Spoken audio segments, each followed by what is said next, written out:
This is Phillip Streible with R.J.O. Futures coming to you from the floor of the CME Group. Big wild ride today here on the metals markets. We saw gold have huge ranges, working its way all the way down into the low 1300s, coming all the way back up, trying to test that 1400 level, but it couldn't break through it. A lot of this focus and a lot of the pressure right now is on margin requirements. I've been hearing talk about it, all day and all day yesterday. There was a lot of expectations that the CME Group would raise the margin requirements, and we also saw China raise margin requirements as well. And this kind of hit the metals across the board, averaging about 19%.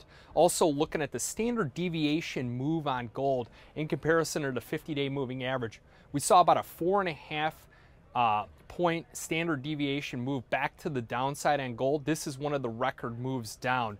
A lot of traders are suggesting that it's reached oversold territory, so we could see some kind of turn back up from here. Still, it's unclear as far as the picture as what was the catalyst to bring this market down.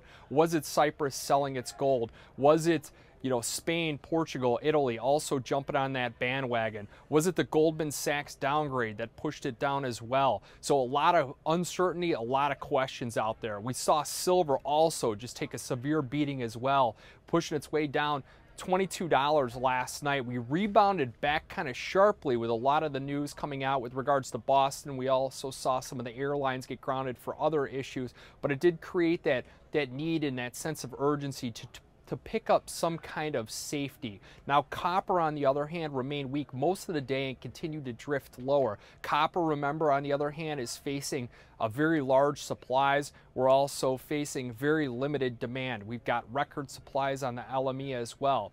Platinum and palladium did start to pick up just a touch here, especially with the S&P working its way back up over those oversold levels yesterday. We had a huge down move in the Dow yesterday, and we're probably going to get just a little bit of a bump up and a little follow through here, and that's going to help those base metals out.